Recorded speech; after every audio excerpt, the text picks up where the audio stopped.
Ce lundi 5 décembre marque les 5 ans de la mort de Johnny Hallyday. À cette occasion, le journaliste Éric Fotorino, aidé de Patrice Lecomte, a publié un nouveau numéro de son magazine Légende consacré au chanteur. Invitée avec le réalisateur pour en parler sur le plateau de C'est à vous, Anne-Elisabeth Lemoine en a profité pour demander au cinéaste, avec qui le taulier avait tourné le film L'homme du train, ce qu'il avait en lui de Johnny Hallyday. Moi je suis pas très rock'n'roll, il l'était pour moi, a d'abord commencé à répondre Patrice Lecomte, avant d'ajouter qu'il l'aimait énormément et qu'il a adoré travailler avec lui. C'était tout sauf la marionnette des Guignols de l'info. C'était un type attentif, qui faisait attention aux autres. Moi j'adore les gens qui ne regardent pas que leur nombril mais qui regardent les autres, a-t-il indiqué.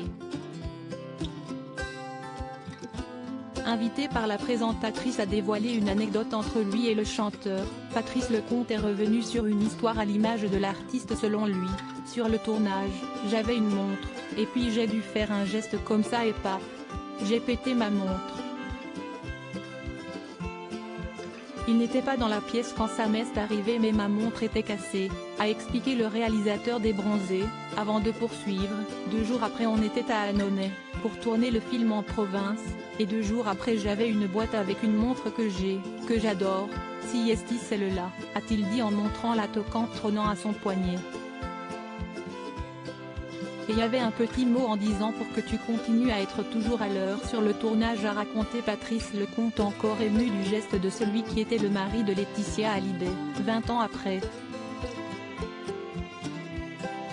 Plus surprenant encore, le chanteur avait repéré que son réalisateur n'était pas adepte des gros cadrans clinquants qui font des scolioses mais qu'il aimait au contraire les montres rondes avec des aiguilles et des chiffres, et avait donc bien choisi la remplaçante. Un geste que Patrice Lecomte n'a jamais oublié. Laetitia Hallyday, sa love story avec Johnny Hallyday, cette dette colossale qu'il a laissée à Laetitia si Johnny avait le cœur sur la main. Il était également connu pour dépenser sans compter.